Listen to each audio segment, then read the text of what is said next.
السلام علیکم ورحمۃ اللہ وبرکاتہ۔ الحمد للہ نحمده ونستعینه ونستغفره ونؤمن به ونعوذ باللہ من شرور انفسنا ومن سیئات اعمالنا، من يهده الله فلا مضل له ومن يضلل فلا هادي له، ونشهد ان لا اله الا الله وحده لا شريك له ونشهد ان سيدنا ومولانا محمدا عبده ورسوله۔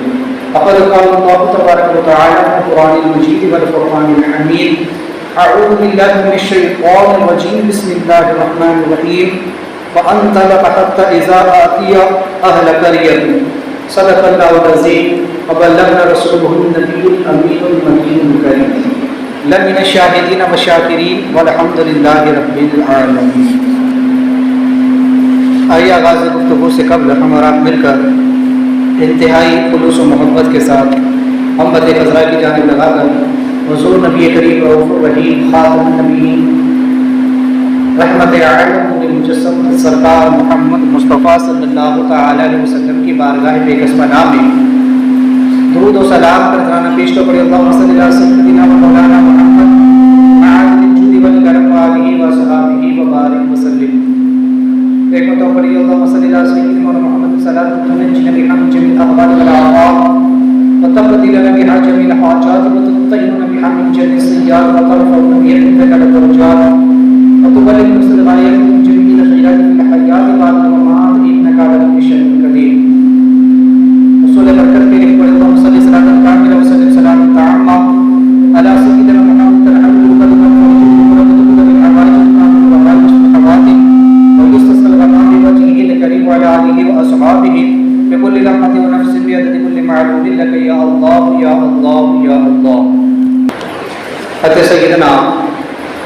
موسیٰ کلیم اللہ نبی علیہ السلام کا ذکر خیر شروع تھا، جس میں ہم نے سماعت کیا تھا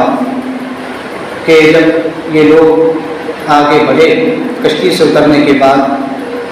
حضرت خضر علیہ السلام نے بچے کو قتل کر دیا، جس پر موسیٰ علیہ السلام نے اعتراض کیا۔ اس کے بعد حضرت موسیٰ علیہ السلام نے کہا کہ اب اگر میں دوبارہ اعتراض کروں تو آپ مجھ کو اگر چھوڑ بھی دیں تو پھر آپ پر کوئی عذر نہیں، آپ پر کوئی اس بات کا الزام نہیں رہتا۔ لہٰذا اب اس کے بعد یہ دونوں لوگ جب آگے بڑھے اس بچے کو قتل کرنے کے بعد بستی میں جب وہ لوگ داخل دوسری طرف آگے بڑھے، قرآن کہتا ہے فانطلقا، پھر وہ دونوں ایک طرف کو چل پڑے حتی اذا اتیا اہل قریۃ، یہاں تک کہ وہ ایک گاؤں میں تشریف لے گئے، ایک بستی میں داخل، جس کے بارے میں کہا گیا کہ یہ بستی کا نام ایلا تھا، اور بعض روایتوں میں انطاکیہ بھی آیا ہوا ہے، بعض میں برقہ وغیرہ اور بھی دیگر اس کے متعلق مختلف روایات ہے، لیکن راجح قول یا تو انطاکیہ یا پھر ایلا ہے۔ لہٰذا یہ ایک بہت بڑا علاقہ تھا اور ایک بہت مضبوط شہر تھا،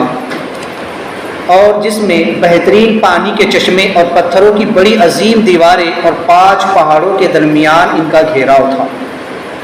لہٰذا یہ پورا گھیراؤ 12 میل کا تھا، ایک بستی تھی جو پہاڑوں کے درمیان میں آباد تھی۔ علامہ کاشفی نے لکھا ہے کہ اس شہر والوں کی عادت تھی کہ جب شام کا وقت ہو جاتا، سورج ڈھل جاتا، تو یہ لوگ بستی کے تمام دروازوں کو بند کر دیتے، چونکہ یہ پہاڑوں کے درمیان گھری ہوئی تھی، بہت بڑی 12 میل کی یہ بستی تھی، اس کے کچھ دروازے تھے اس بستی میں، شہر میں داخل ہونے کے، گاؤں میں داخل ہونے کے جو بڑے بڑے دروازے تھے، جیسے ہی سورج ڈوبتا یہ لوگ بستی کے لوگ ان دروازوں کو بند کر دیتے۔ پھر کوئی شخص کتنا ہی پریشان حال کیوں نہ ہو، کتنا ہی مصیبت زدہ کیوں نہ ہو، وہ اگر دروازے پر آ کر گڑ گڑاتا، روتا کہ ہمیں دروازہ کھول دو، ہمیں بستی کے اندر آنا ہے، پھر بھی یہ لوگ اس کے لیے دروازہ نہیں کھولتے تھے۔ یہ اس بستی کا رول تھا، اصول تھا کہ چاہے کیسا ہی معاملہ ہو، دروازہ ایک مرتبہ بند ہو گیا تو اب دوبارہ دروازہ نہیں کھولا جائے گا۔ لہٰذا جب حضرت موسیٰ اور خضر علیہ السلام اس بستی میں داخل ہوئے تو شام کا وقت ہو چکا تھا، سورج ڈھل چکا تھا، اور بستی کا دروازہ بند کر دیا گیا تھا، لہٰذا ان لوگوں نے بہت کوشش کی اور بہت منت و سماجت کی کہ دروازہ کھول دو، ہم مسافر ہیں، بہت دور سے آئے ہوئے ہیں، ہمیں اندر آنے کی اجازت ہے۔ لیکن ان لوگوں نے ان کی ایک نہ سنی اور دروازہ نہیں کھولا۔ لہٰذا ان لوگوں نے کہا حضرت موسیٰ علیہ السلام نے کہ ان استطاعتہما اہلہا، کہ اچھا ٹھیک ہے اگر تم لوگ دروازہ نہیں کھولتے تو نہ کھولو، لیکن ہم مسافر ہیں، کم سے کم حق کے مسافرت تو ادا کرو، ہم لوگ بھوکے ہیں، ہم کو کھانا کھلاؤ۔ لہٰذا انہوں نے ان سے کھانا مانگا، تو چونکہ مسافر پر واجب ہے کہ وہ اگر کھانا مانگے تو اس کے لیے کوئی عیب نہیں، اور جو لوگ مقیم ہیں یا جس بستی میں مسافر گیا اس بستی کے لوگوں پر واجب ہے کہ وہ حق مسافرت ادا کرے اور مسافر کو کھانا دے۔ علماء فرماتے ہیں کہ اگرچہ کافر بھی ہو تو ان پر بھی واجب ہے کہ وہ کسی مسافر کو کھانا کھلائے۔ تو بہرحال حضرت موسیٰ خضر علیہ السلام نے ان لوگوں سے کھانا مانگا، لیکن ان لوگوں نے اس وقت ان کو کھانا بھی نہیں دیا۔ چونکہ یہاں پر ایک تصوف کا نقطہ ہے، وہ سماعت کرے کہ حضرت موسیٰ علیہ السلام نے کھانا کیوں مانگا، حالانکہ اس وقت جب کہ یہ اس حضرت شعیب علیہ السلام کی بستی میں گئے تھے اور وہاں پر شعیب علیہ السلام کی صاحبزادیاں جب ان بکریوں کو پانی پلانے کے لیے انتظار کر رہی تھی اور وہاں کے لوگوں نے اپنے جانوروں کو پانی پلانے کے بعد اس کنویں پر بھاری پتھر رکھ دیا تھا، تب موسیٰ علیہ السلام نے اس پتھر کو اٹھا کر ان کی بکریوں کو پانی پلایا۔ تو اس وقت جب آپ نے کھانا مانگا تو اس وقت آپ نے اللہ تبارک و تعالیٰ سے عرض کیا کہ مولا میں بہت بھوکا ہوں، مجھ کو وہ رزق عطا فرما جو تو نے میرے لیے رکھا ہے۔ تو اس وقت آپ نے اللہ تبارک و تعالیٰ کی طرف متوجہ ہو کر عرض کی تو اللہ تعالیٰ نے آپ کے کھانے کا انتظام فرمایا۔ اور شعیب علیہ السلام کی صاحبزادیوں نے آ کر کہا کہ ہمارے والد آپ کو یاد کر رہے ہیں، آپ کو بلا رہے ہیں اور آپ کے کھانے کا انتظام کیا، ہماری دعوت قبول کریں۔ تو بہرحال وہاں پر آپ کو کھانا مل گیا، لیکن یہاں پر کھانا نہیں ملا۔ کیوں؟ اس لیے کہ یہاں آپ نے مخلوق پر اعتماد کیا۔ وہاں موسیٰ علیہ السلام نے اللہ تعالیٰ سے دعا کی تھی کہ اے اللہ مجھ کو وہ کھانا عطا فرما، وہ نعمت عطا فرما جو تم نے میرے لیے رکھی ہے، اور یہاں آپ نے مخلوق پر اعتماد کیا۔ یہاں مخلوق سے کہا کہ ہم لوگوں کو کم از کم کھانا تو دے دو ایک وقت کا رات کا، تو لہٰذا یہاں کھانا نہیں ملا۔ یہاں پر تصوف کا نقطہ یہ ہے کہ انسان کو ہر معاملے میں اللہ تبارک و تعالیٰ پر اعتماد کرنا چاہیے، بھروسہ اللہ تعالیٰ کی ذات پر کرنا چاہیے۔ بے شک کھلانے پلانے والی ذات اللہ تعالیٰ ہی کی، کھلاتا اللہ ہی ہے۔ لیکن یہاں ایک چیز سمجھ لیں کہ یہاں بہت سے لوگ دھوکہ بھی دیتے ہیں کہ دیکھو یہاں سے نبیوں ولیوں سے مانگنا بھی جائز نہیں، اللہ ہی سے مانگو۔ تو ایک بات سمجھ لیں کہ ایک مخلوق میں دو طرح کی، ایک ہے عام اور ایک ہے خاص۔ اللہ والے اللہ کے خاص ہے، اور عام مخلوق عام ہوتی ہے کہ جن کا ربط اللہ سے مضبوط نہیں ہوتا، لہٰذا ان کے معاملات بھی ویسے ہوتے ہیں۔ لیکن جو اللہ کے خاص بندے ہوتے ہیں جن کا اللہ تعالیٰ سے براہ راست تعلق ہوتا ہے، وہ لوگ بھی اللہ ہی کے اس زمرے میں، وہ لوگ بھی اس زمرے میں آتے ہیں کہ جیسے اللہ سے مانگنا، اگر کوئی بندہ ان سے بھی مانگ لے تو علماء فرماتے ہیں کہ چونکہ مسلمان کا عقیدہ تو یہی کہ دینے والی ذات اللہ کی ہے، لیکن دلانے والی ذات اللہ والی، جیسے کہ اللہ کے رسول صلی اللہ علیہ وسلم نے فرمایا کہ واللہ یؤتی، اللہ عطا کرتا ہے، انما انا قاسم، اور میں تقسیم کرتا ہوں۔ تو بے شک دینے والی ذات، کھلانے والی ذات، پالنے والی ذات اللہ ہی کی ہے، لیکن اللہ تبارک و تعالیٰ یہ کام اپنے خاص بندوں کے ذریعے بھی پورے فرما دیتا ہے۔ لہٰذا اللہ والوں سے مانگنا اللہ ہی سے مانگنا، کیونکہ ان کا تعلق براہ راست اللہ سے ہے۔ بہرحال یہاں پر عام لوگوں کی بات ہو رہی ہے، جیسا کہ ہم عام لوگوں سے امیدیں لگا کر رکھتے ہیں، فلاں سیٹھ صاحب، فلاں ممبر صاحب، فلاں حاجی صاحب، فلاں شخص، تو یہاں یہ بتایا گیا کہ ان دنیا داروں سے، ان عام لوگوں سے امیدیں وابستہ نہ رکھو،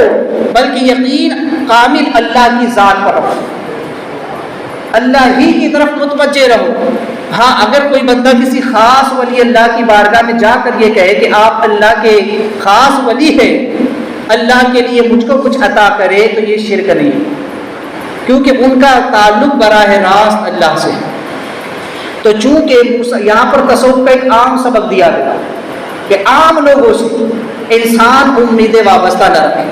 بلکہ اپنا سارا یقین، اپنا سارا بھروسہ، اپنا اعتماد اللہ تبارک و تعالیٰ کی ذات پر رکھے۔ موسیٰ علیہ السلام نے جب اللہ کی بارگاہ میں عرض کی تو اللہ نے اسی وقت ان کے کھانے کا انتظام فرما دیا۔ یہاں ہمارے لیے سبق ہے موسیٰ علیہ السلام کا یہ واقعہ۔ میں ویسے اخیر میں تفصیل سے ایک چیز نقطہ یہاں عرض کروں گا کہ ایسا کیوں کہ موسیٰ علیہ السلام نے یہاں مخلوق سے کیوں مانگا، جبکہ اس سے پہلے وہ خدا سے مانگ چکے ہیں،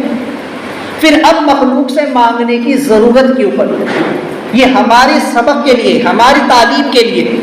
موسیٰ علیہ السلام نے بعد میں آنے والے لوگوں کے لیے سبق قائم کیا کہ دیکھو میں نے جب اللہ سے مانگا تو اللہ نے فوراً عطا فرمائی، لیکن جب مخلوق سے مانگا تو مخلوق نے پوری رات بھر مجھ کو بھوکا رکھا، تاکہ آنے والے لوگ سبق حاصل کرے کہ اللہ تعالیٰ ہی ہے جو دیتا اور دلاتا ہے، اور مخلوق پر اعتماد نہ کرے کہ یہ لوگ تو اپنے مفاد کے لیے انسانوں کا استعمال کرتے ہیں۔ تو بہرحال چونکہ یہاں پر ایک تصوف کا یہ نقطہ تھا، بہرحال حضرت موسیٰ علیہ السلام اور خضر علیہ السلام نے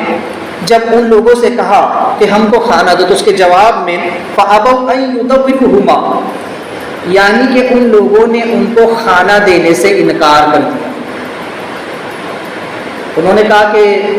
ہم جو ہے تو تم کو کھانا نہیں دیں، چونکہ اس بستی کے لوگ بڑے ہی بد بخیل قسم کے تھے، بہت ہی بخیل لوگ تھے کہ انہوں نے ان کو مسافروں کو رات بھر ایک تو باہر ٹھہرایا، اور یہ کہ ان کو رات کا کھانا بھی نہیں، پوری رات ان لوگوں کو ایسے ہی باہر گزارنا پڑا۔ لہٰذا یہاں سے سبق یہ بھی ہے کہ انسان کو اگر ایسی مشکلوں کا سامنا کرنا پڑے تو اسے صبر اور شکر سے بھی کام لینا چاہیے۔ ایک واقعہ ذہن میں آیا، ایک بزرگ تھے، ایک مرتبہ وہ حج کے لیے نکلے پیدل، لہٰذا جب وہ حج کے لیے جانے لگے تو پیدل تھے، راستے میں ان کو ایک پانی کی پیاس لگی، تو کچھ دور چلنے کے بعد انہوں نے دیکھا کہ ایک کنواں ہے، اور اس کنویں پر ایک ہرن پانی پینے کے لیے پہنچا۔ یہ ادھر سے جا رہے تھے، سامنے سے انہوں نے دیکھا کہ ایک ہرن بھی آ رہا ہے۔ جیسے ہی ہرن اس کنویں پر پہنچی، اس کنویں کا پانی اوپر آ گیا، اس ہرن نے پانی پیا اور وہاں سے چلی گئی۔ ان بزرگوں نے جب دیکھا تو یہ بھی جو ہے تو اس کنویں کی طرف بڑھے کہ میں بھی پانی پیوں، تو انہوں نے ایک رسی اور ایک ڈول اپنے ساتھ لے لی تاکہ رسی سے ڈول کو باندھ کر کے پانی کو نکالیں۔ جیسے ہی کنویں کے پاس پہنچے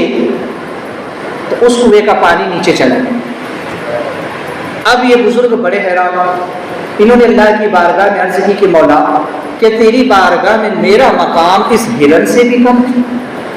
کہ جب یہ ہرن اس کنویں پر آئی تو اس کے لیے تو پانی اوپر آ گیا،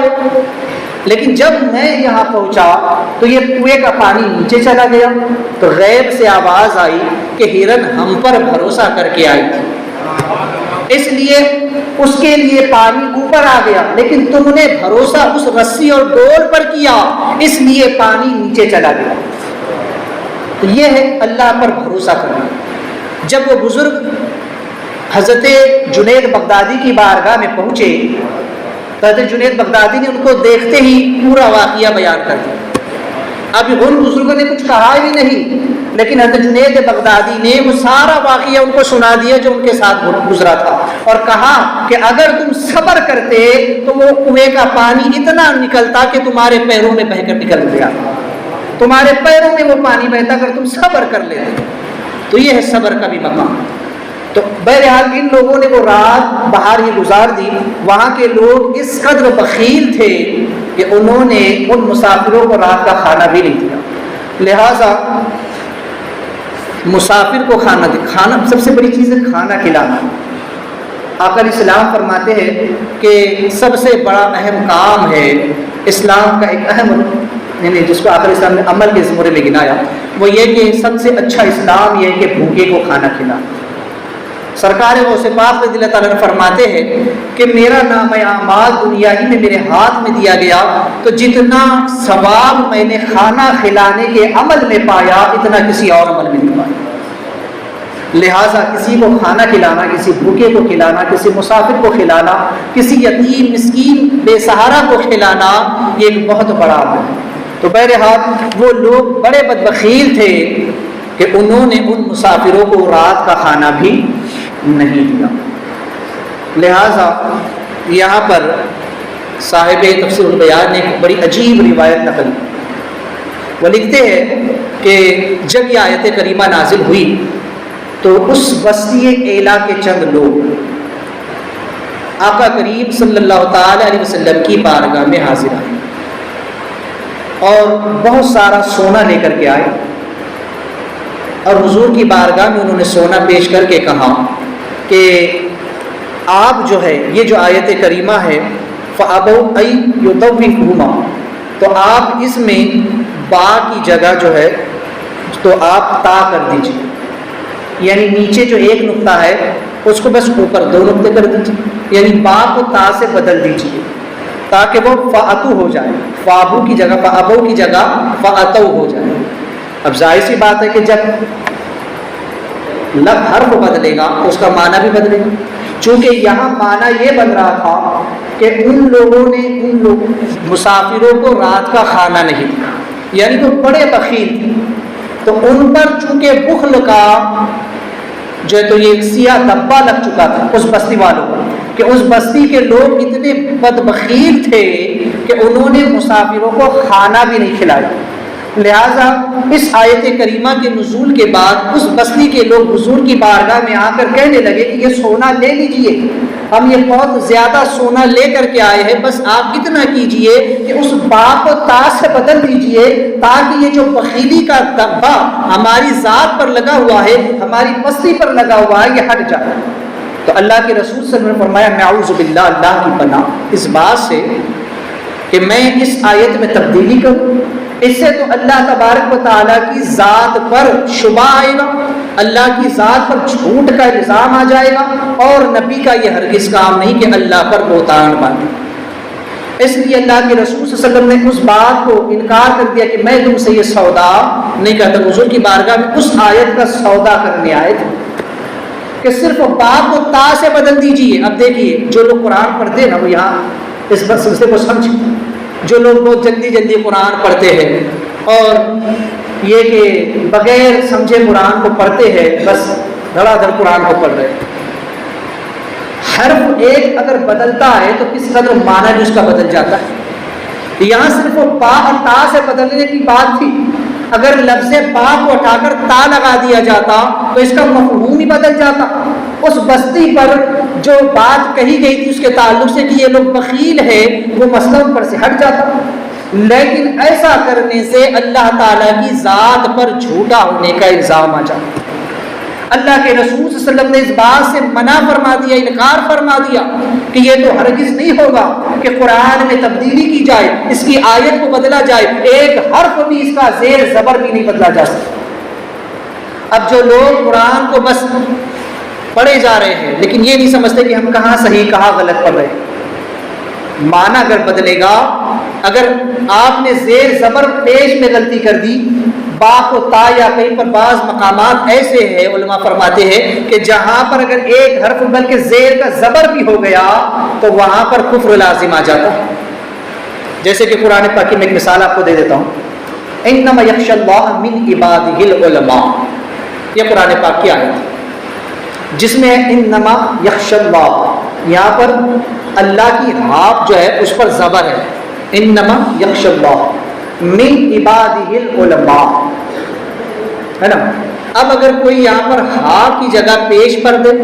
صرف دیکھو کیا بدل رہا ہے، زبر کی جگہ وہ پیش پر دے، ہا کی جگہ ہو پڑھ دے، انما یخشی اللہ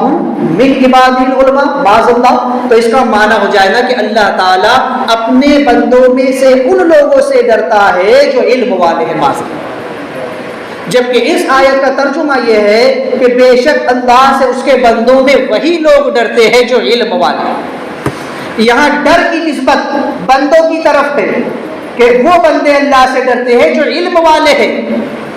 لیکن اگر صرف پیش کی زبر کی جگہ پیش پڑھ دیا تو معنی یہ ہو جائے گا کہ اللہ ان بندوں سے ڈرتا ہے جو علم والے ہیں معذرت، اور یہ کفر ہوگا۔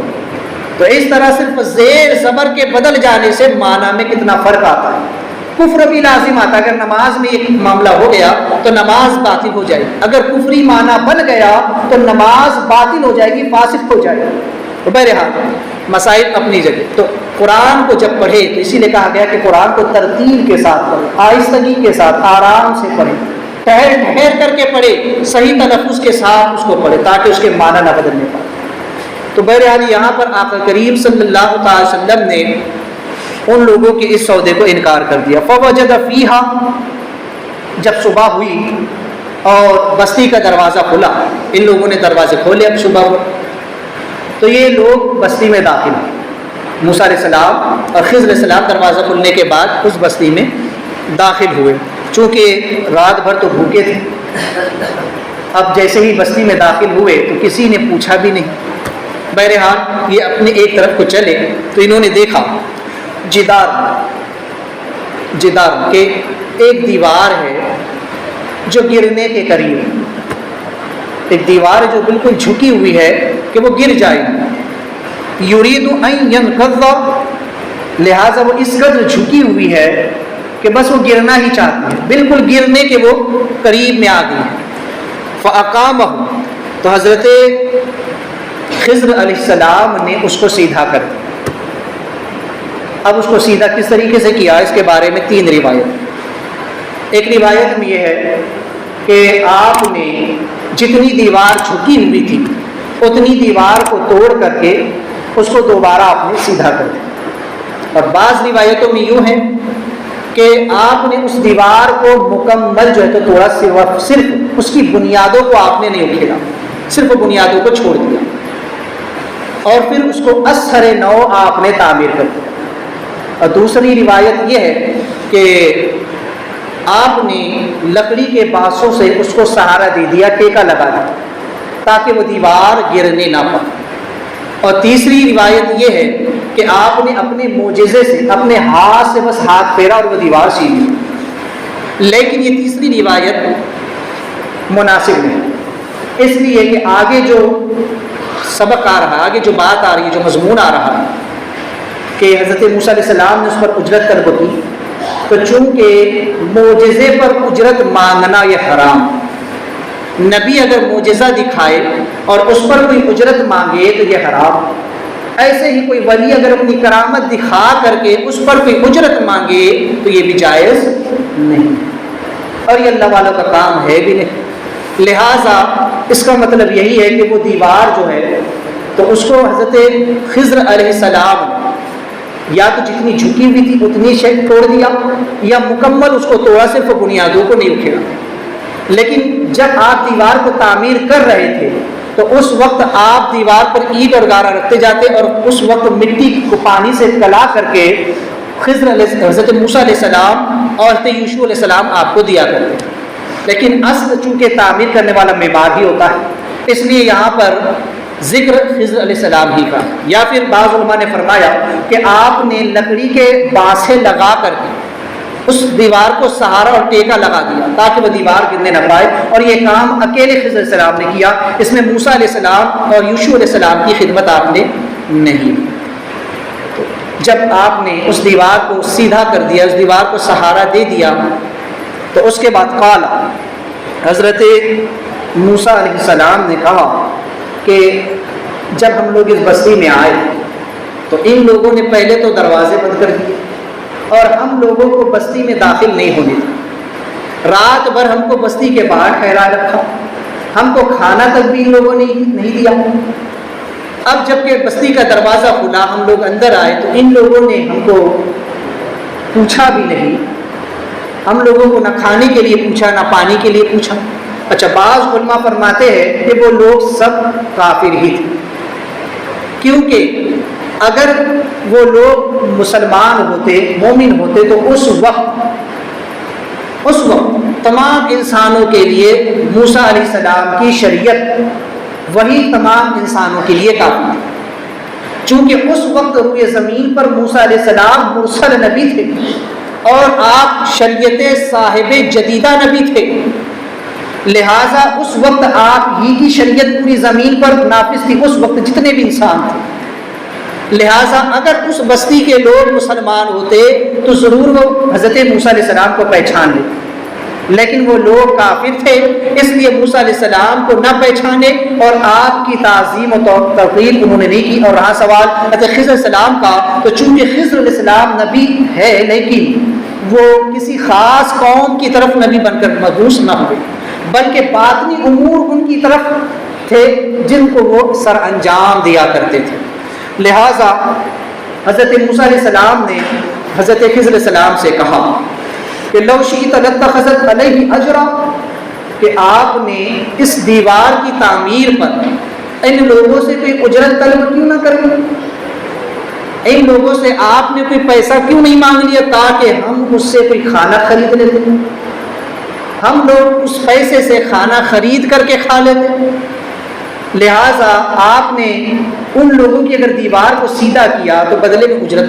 کچھ لے لینا چاہیے تھا۔ ایک تو یہ لوگ بے مروت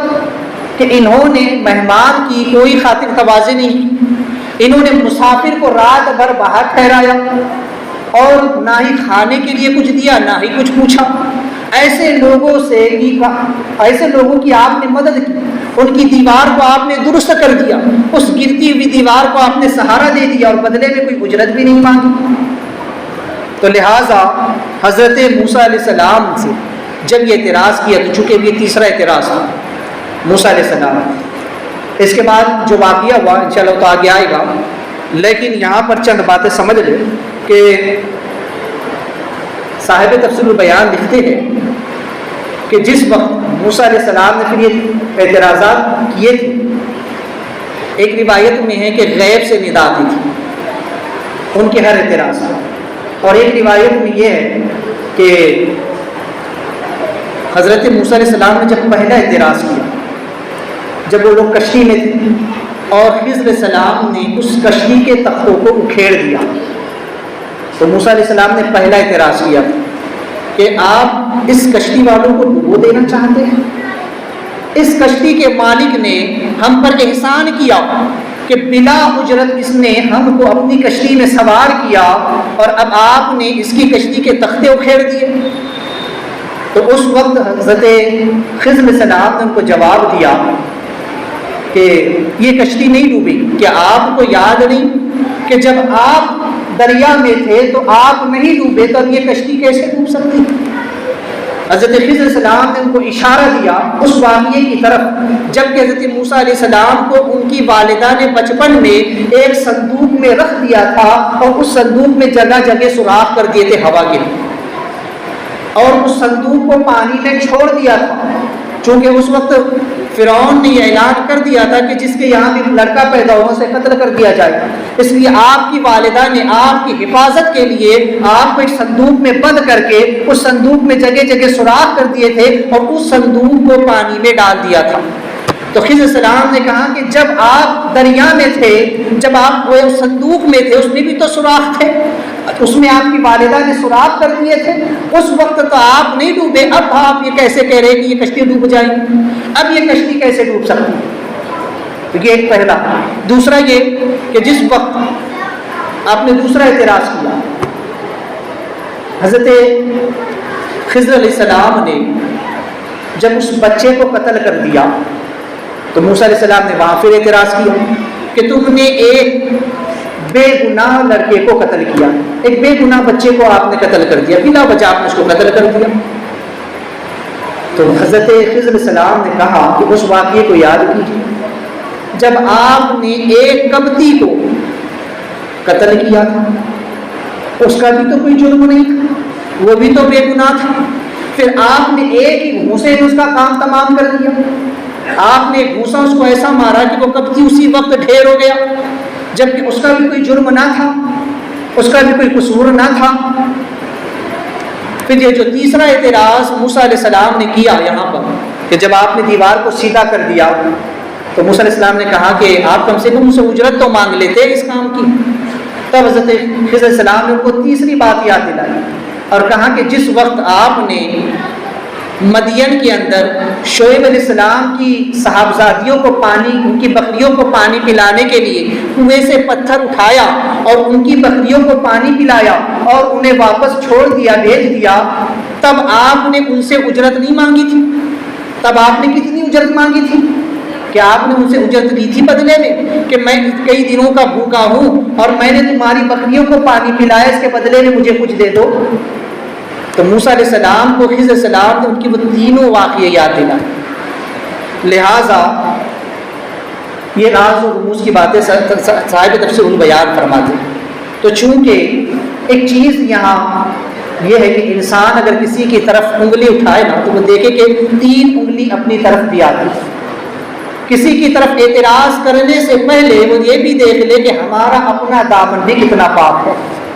ہم خود بھی کتنے صاف ہیں۔ آج کا دور ایسا ہے کہ لوگ فوراً لوگوں پر انگلیاں اٹھانا شروع کر دیتے ہیں، فلاں تو ایسا ہے، فلاں تو ویسا ہے، اس نے تو ایسا کیا، اس نے تو ویسا کیا،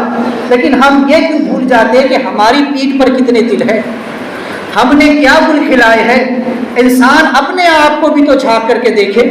اس واقعے سے ہمیں یہ سبق ملتا ہے کہ حضرت خضر علیہ السلام نے موسیٰ علیہ السلام کو ان واقعات کی طرف توجہ دلائی کہ آپ سے بھی تو یہ معاملات سرزد ہوئے تھے، لہٰذا اب آپ مجھ پر کیوں اعتراض کر رہے ہیں؟ اور یہاں پر صاحب تفسیر بیان لکھتے ہیں کہ جناب قاسم نے کہا کہ موسیٰ علیہ السلام اور خضر علیہ السلام کی جب یہ گفتگو ہو رہی تھی تو اس وقت خضر علیہ السلام کے سامنے ایک بھنے ہوئے گوشت کی ہرنی کھڑی کر دی گئی اور جب موسیٰ علیہ السلام کے پاس کچے گوشت کی ایک ہرن کھڑا کر دی گئی، جو اس بات کا اشارہ ہے کہ انسان جب لالچ کرتا ہے، کسی چیز کی طمع رکھتا ہے، کسی سے امید رکھتا ہے تو اس کا معاملہ کیا ہوگا۔ چونکہ خضر علیہ السلام نے بغیر کسی طمع کے، بغیر کسی اجرت کے اس دیوار کو سیدھا کر دیا، یہ ایک نیکی کا بھی کام تھا۔ لہٰذا حضرت خضر علیہ السلام کے سامنے جو ہرن کھڑی کی گئی وہ بھنے ہوئے گوشت کی تھی، گویا اس کو اجر کی شکل، اس کے اجر کو اس ہرن کی شکل میں ظاہر کیا گیا کہ خضر علیہ السلام نے بغیر کسی اجر کے، بغیر کسی اجرت کے، بغیر کسی اجر کے، بغیر کسی طمع کے آپ نے اس دیوار کو سیدھا کر دیا۔ اس لیے آپ کے سامنے جو ہرن کھڑی کی گئی وہ بھنے ہوئے گوشت کی ہے، گویا کہ آپ کو اللہ نے کیسا اجر عطا فرمایا ہوگا۔ اور چونکہ موسیٰ علیہ السلام نے اس عمل پر، اس کام پر اجرت طلب کی، اس کام پر آپ نے چاہا کہ ان لوگوں سے کوئی چیز آپ مانگ لیتے، کچھ پیسہ لے لیتے تاکہ ہم اس سے کھانا خرید کر کے کھاتے، تو لہٰذا ان کے سامنے میں جو ہرن کھڑی کی گئی وہ کچے گوشت تھے، تاکہ لوگوں کو ایک سبق حاصل ہو کہ انسان طمع نہ کرے۔ چونکہ آگے صاحب تفسیر بیان لکھتے ہیں کہ یہی سبب بنا کہ حضرت خضر علیہ السلام اور موسیٰ علیہ السلام کے درمیان پھر جدائی ہوئی۔ لہٰذا انسان کو لالچ نہیں کرنا چاہیے۔ سب سے پہلے چیز یہ سمجھے کہ انبیاء علیہ السلام کے واقعات یہ ہمارے لیے درس عبرت ہوتے ہیں، یہ ہمارے لیے ایک سبق ہوتا ہے۔ یہاں یہ مت سمجھنا کہ موسیٰ علیہ السلام نے لالچ کی تھی، موسیٰ علیہ السلام کو کوئی طمع تھی۔ موسیٰ علیہ السلام تو اللہ کے برگزیدہ نبی، جلیل القدر پیغمبر ہے، مرسل نبی ہے، بھلا انہیں کس چیز کی لالچ ہے، انہیں کس بات کی طمع؟ یہاں پر یہ سبق ہمارے لیے قائم کیا گیا، یہ واقعہ ہمارے لیے تھا تاکہ ہم ان دونوں کے عمل کو دیکھ کر ہم سبق حاصل کریں۔ ورنہ یہی موسیٰ علیہ السلام ہے کہ جب آپ خضر علیہ السلام کی تلاش میں نکلے تھے تو اس وقت جب آپ نے ایک لمبا سفر کیا اس وقت آپ کو بھوک نہیں لگی، پھر یہاں آپ کو بھوک نے کیوں ستایا؟ جب آپ نے حضرت شعیب علیہ السلام کی صاحبزادیوں کی بکریوں کو پانی پلایا اس وقت آپ نے اجرت نہیں مانگی، پھر یہاں آپ نے اجرت کیوں مانگی؟ لہٰذا یہ ہماری تعلیم کے لیے تاکہ لوگ سمجھے کہ جب بندہ خدا سے مانگتا ہے تو اللہ اس کو عطا فرماتا ہے، لیکن بندہ جب انسانوں کے سامنے ہاتھ پھیلاتا ہے تو وہ کس طریقے سے محروم رہ جاتا ہے، جب وہ انسانوں سے امید لگا کر کے رکھتا ہے تو کس طریقے سے اس کو جو ہے تو مایوس انسانوں کی جانب سے ہونا پڑتا ہے، لیکن رب تعالیٰ کبھی بندے کو مایوس نہیں کرتا۔ اس لیے انسان کو چاہیے کہ وہ تمام امید تمام اعتماد اپنے رب سے رکھے۔ لہٰذا ان واقعے سے ہمارے لیے سبق ہے، ہمارے لیے عبرت ہے، نہ کہ یہ کہ موسیٰ علیہ السلام نے جو ہے تو وہاں پر لالچ کی تھی۔ آپ کو بھلا کس چیز کی لالچ؟ آپ اللہ کے نبی، آپ دعا کرتے تھے، آپ کے لیے آسمان سے اس وقت بھی کھانا اتر جاتا، اس وقت بھی اللہ تعالیٰ انتظام کر دیتا، لیکن یہ ہمارے سبق کے لیے، آنے والے لوگوں کو سمجھانے کے لیے ہے کہ انسان اگر جب لالچ کرتا ہے تو اس کا انجام کیا ہوتا ہے، لالچ کرنے والا کس طریقے سے محروم رہ جایا کرتا ہے۔ یہ اس واقعے سے ہمیں سبق ملتا ہے۔ بچپن میں ایک کہانی آپ نے پڑھی ہوگی کہ ایک کتا جس کو ایک ہڈی مل جاتی ہے اور وہ اس کو لے کر کے ایک ندی کے کنارے پہنچ جاتا ہے تاکہ وہاں بیٹھ کر کے اس کو کھائے۔ اسے پانی میں اپنا عکس نظر آتا ہے، پانی میں اس کو اپنا عکس نظر آتا ہے، وہ دیکھتا ہے کہ ایک کتا اور ہے اور اس کے منہ میں بھی ہڈی ہے، اب یہ چاہتا ہے کہ میں اس کی ہڈی بھی چھین لوں، یہ کتا چاہتا ہے کہ میں اس کی بھی ہڈی چھین لوں، دونوں ہڈیاں میری ہو جائے۔ اس لیے جب وہ اس کو بھونکنے کے لیے منہ کھولتا ہے تو اس کی اپنی ہڈی بھی پانی میں گر جاتی ہے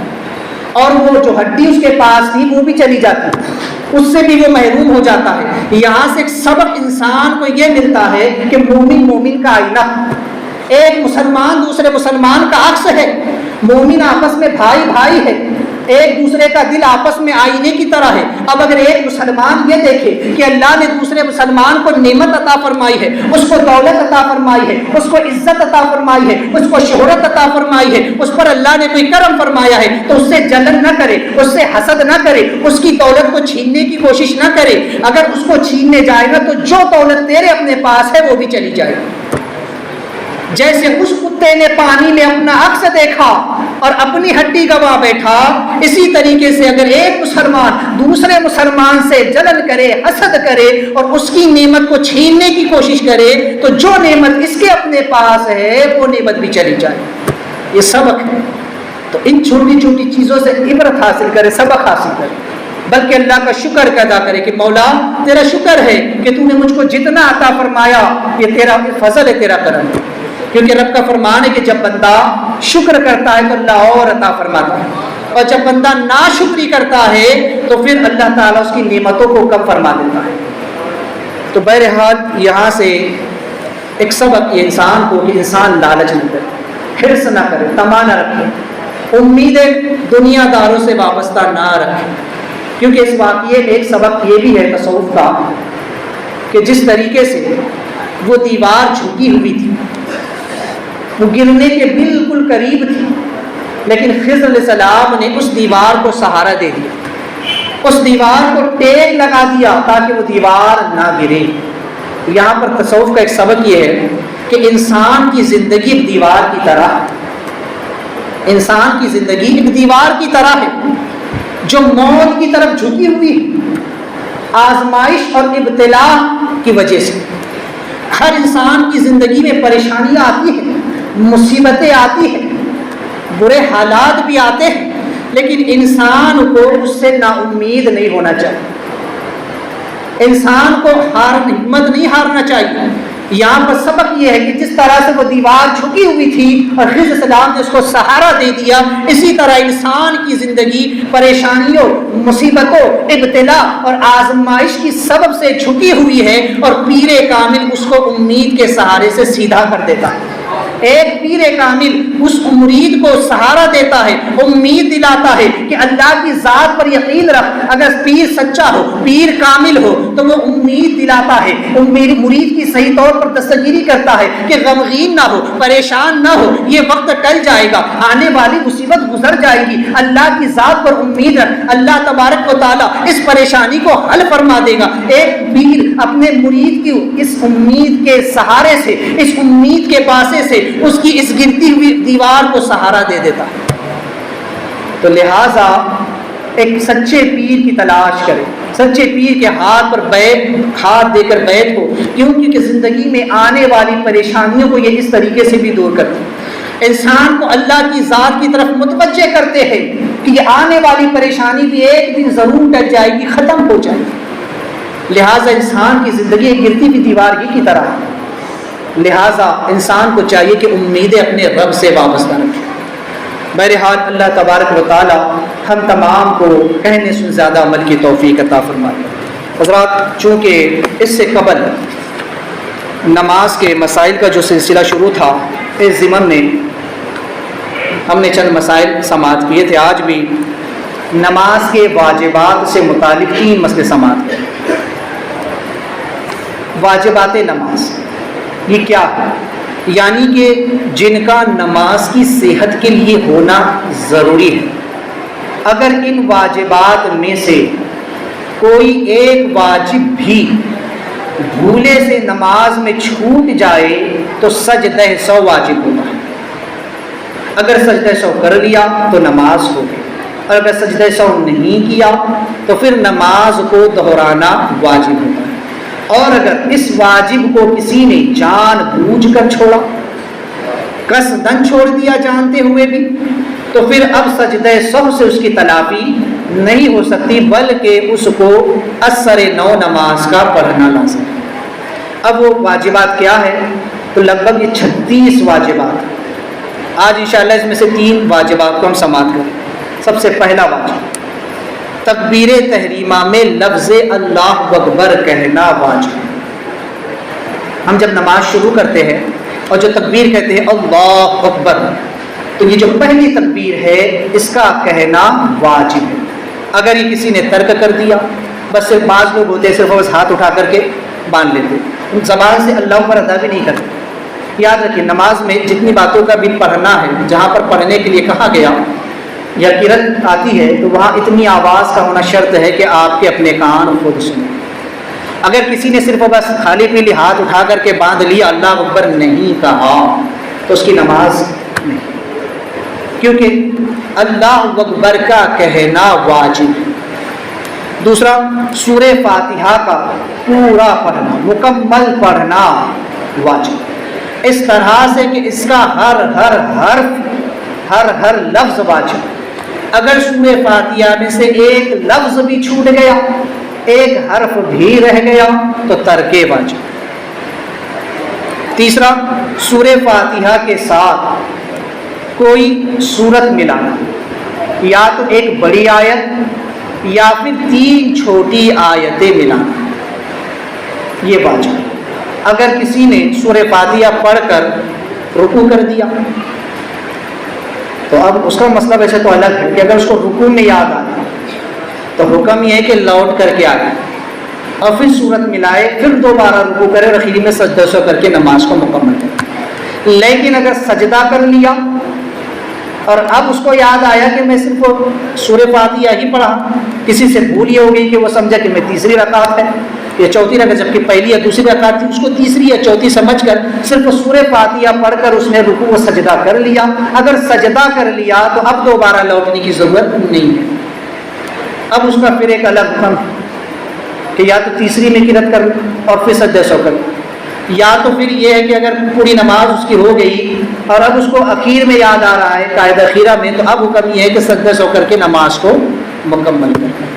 تو ان مسائل کو ذہن میں رکھیں اور اپنی نماز کی اصلاح کی کوشش کریں۔ دوران گفتگو کوئی غلطی ہو توبہ کرتا ہوں، استغفر اللہ ربی من کل ذنب و اتوب الیہ، لا الہ الا اللہ۔